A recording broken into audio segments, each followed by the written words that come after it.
حضرت سمیہ رضی اللہ تعالیٰ عنہ شرمگاہوں پر اس طرح سے مارتا ہے، خون بہ جاتا ہے، اللہ اکبر۔ حضرت سمیہ رضی اللہ تعالیٰ عنہ زمین پر گر جاتی ہے، گرنے کے بعد تڑپتی رہتی ہے، تڑپتی رہتی ہے، اللہ اکبر۔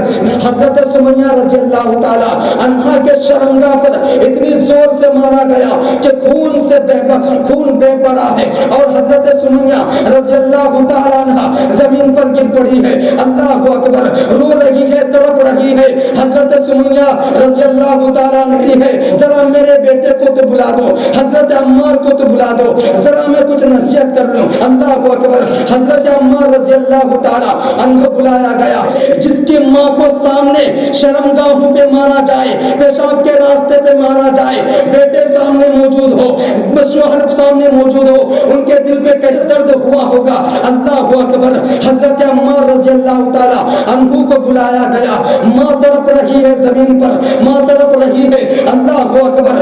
ماں سرہاں بیٹھ جاتا ہے، ماں سے کہتا ہے امی جان مجھے کیوں بلایا ہے، میں تیری کیا مدد کروں، یہ ظالم تو مدد کرنے نہیں دیں گے، آپ کو اٹھنے بھی نہیں دیں گے، اللہ اکبر۔ اے میری ماں بتا میں تیری کیا مدد کروں۔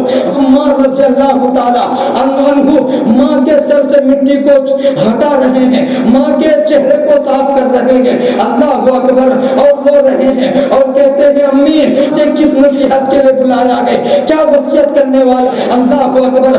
حضرت سمیہ رضی اللہ تعالیٰ عنہ فرماتی ہے اے بیٹا یہ بہتا ہوا خون دیکھ رہا ہے نا، اے بیٹا عمار یہ بہتا ہوا خون دیکھ رہا ہے نا، اس کو دیکھ کے گھبرا مت، کیونکہ تیرے جسم سے اس سے بھی زیادہ خون کی ندیاں بہنے والی ہے، اللہ اکبر۔ حضرت عمار رضی اللہ تعالیٰ عنہ اپنی ماں کے چہرے کو صاف کر رہے ہیں اور رو رہے ہیں، اور روتے روتے اس کی ماں کو کہہ رہے ہیں ماں بتا کیا وصیت کرنے والی ہے، اللہ اکبر۔